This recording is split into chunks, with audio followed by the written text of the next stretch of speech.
Welcome to ABC campus. आज हम company law में एक प्रैक्टिस क्वेश्चन कर रहे हैं जो कि 4 मार्क्स का एक क्वेश्चन है।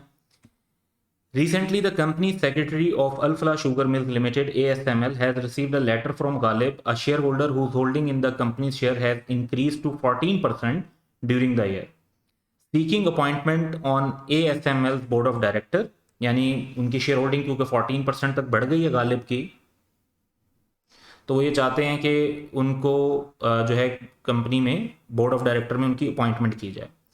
Company secretary has informed him that he can not be admitted on the board till the next election become due, जो कि हो सकता है 1, 2 या 3 साल तक, क्योंकि डायरेक्टर की टर्म 3 साल की होती है, तब तक का टाइम हो सकता है। तो क्या ये कंपनी सेक्रेटरी की स्टेटमेंट ठीक है? तो इसका आंसर है ऑब्वियसली ये ठीक नहीं है, गलत है। Not being satisfied with the response, Ghalib has asked you to advise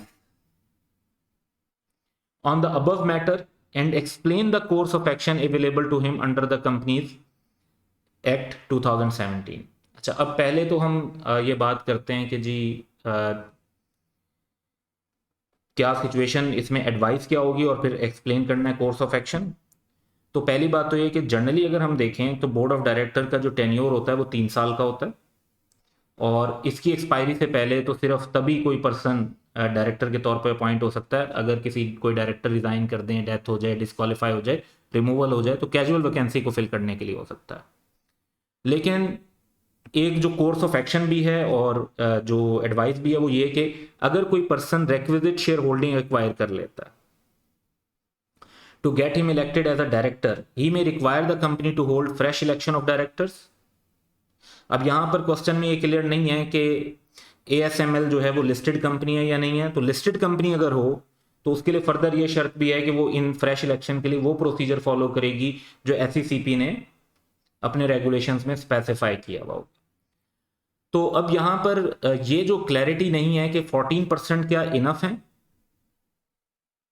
या इनफ नहीं है। फॉर एग्जाम्पल, अगर हम कहते हैं कि कंपनी में टोटल 3 डायरेक्टर्स हैं तो 14% तो इनफ नहीं है, फिर कम से कम 33-34% शेयर होल्डिंग होगी तो फिर एक पर्सन खुद को डायरेक्टर अपॉइंट कर सकेगा। अगर ये पब्लिक अनलिस्टेड कंपनी है और लेट्स से के नंबर ऑफ डायरेक्टर्स जस्ट 3 हैं, या इवन नंबर ऑफ डायरेक्टर्स अगर 4 हैं तो तब भी 25% शेयर होल्डिंग चाहिए होगी।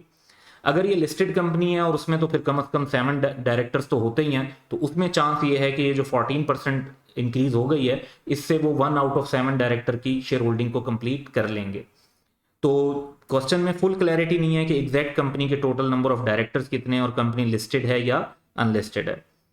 तो इस परस्पेक्टिव से हमारा जो आंसर है वो थोड़ा सा जनरलाइज्ड है। अब इसमें जो फर्दर होगा कि वो रिक्विजिट शेयर होल्डिंग हो तो वो कंपनी को रिक्वायर कर सकते हैं, सिंपली कंपनी को एक रिक्विजिशन देंगे जी फ्रेश इलेक्शन ऑफ डायरेक्टर्स करवाएं, और फिर बोर्ड को जल्द से जल्द इलेक्शन करवाने पड़ेंगे। मैक्सिमम टाइम लिमिट जो बोर्ड के पास होगी वो होगी कि 30 डेज के अंदर वो इलेक्शन का जो प्रोसेस है उसके लिए प्रोसीड कर लें। फर्दर ये भी बहुत इंपॉर्टेंट है कि जो नंबर ऑफ डायरेक्टर पिछले इलेक्शन में फिक्स हुए होंगे उससे कम नहीं किए जाएंगे। बढ़ा सकते हैं, सेम रख सकते हैं, कम नहीं कर सकते। इसके पीछे जो लॉजिक हमने जब सेक्शन 162 पढ़ा था तो उसमें भी ये डिस्कस किया था कि नंबर ऑफ डायरेक्टर्स कम करने से, क्योंकि शेयर होल्डिंग की रिक्विजिशन रिक्वायर्ड जो परसेंटेज है वो बढ़ जाती है, तो उससे फिर किसी पर्सन को जो है ना डायरेक्टर बनने से रोका जा सकता है। तो ये रूल इसलिए रखा गया ताकि उस पर्सन को डायरेक्टर बनने से इस तरीके से रोका ना जा सके। तो सिंपली इसमें जो गालिब का पर्सपेक्टिव है वो करेक्ट है, और कंपनी सेक्रेटरी का जो पर्सपेक्टिव है वो इनकरेक्ट है। ये इस बेसिस पर हम एडवाइस करेंगे और ये प्रोसीजर जो लॉ में गिवन है इसी को फॉलो किया जाए। तो that's all for today. Have a good day.